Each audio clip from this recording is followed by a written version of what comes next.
The co-main. We get Amanda Nunes, the Lioness, comes back, taking on Megan Anderson, a product of Glory MMA.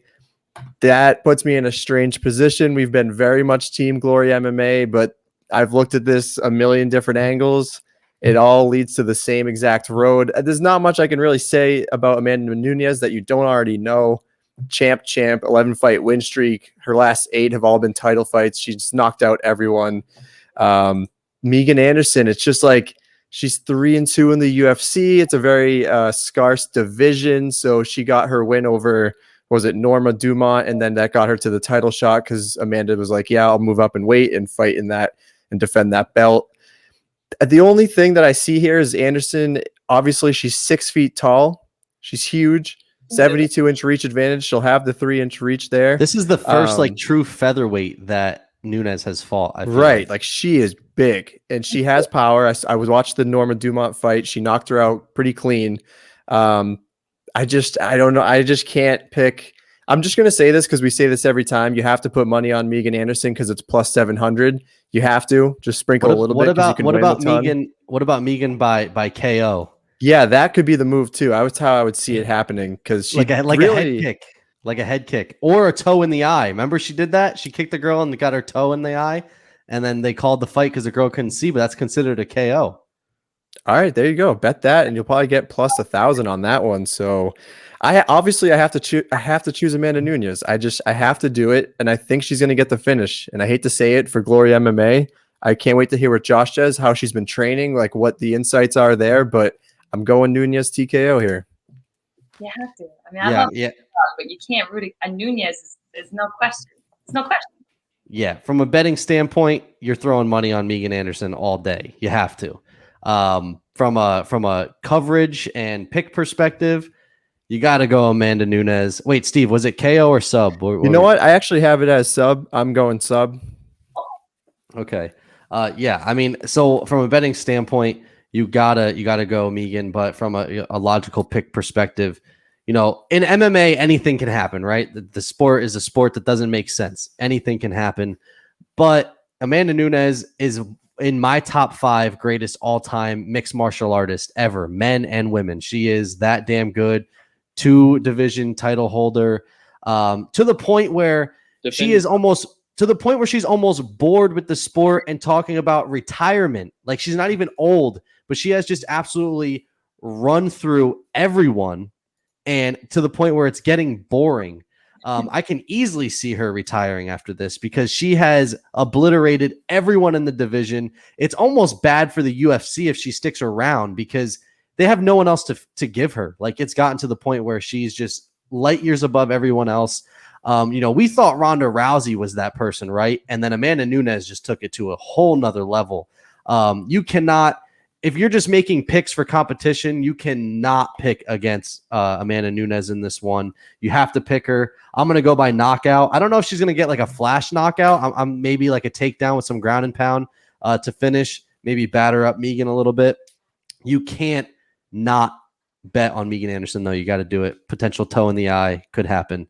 But yeah, Amanda Nunes, enjoy this fight. It could be the last one we see her for sure. And not to mention, she's the only person that simultaneously defended both belts, I think. So just shout out to her for that as well. Oh, yeah. There's an argument out there that, Amanda Nunes is the greatest mixed martial artist of all time. Not even top 5, man or woman, that she is the best of all time. This fight was pushed back originally than when it was originally scheduled. And I know it's because, Amanda had a kid with her partner, Nina Ansaroff. And that maybe have taken away a little bit from her training. I mean, if they're, like you said, she's getting bored with the sport, maybe. But if there was a time for anybody to come in and beat Amanda Nunes, I think it's now. And I think it's this Saturday. Megan Anderson very well might have to go get a finish. And, I mean, you really don't see a dragged-out decision. But, there's just no way. there's no way I'm picking against Megan Anderson in this fight. I love the storyline. I love. I'm sorry. Hey, let it go. Let it go. No. When he said there's no way I'm picking against, I thought he was going to say Amanda Nunes. And then when he said Megan, it was just funny.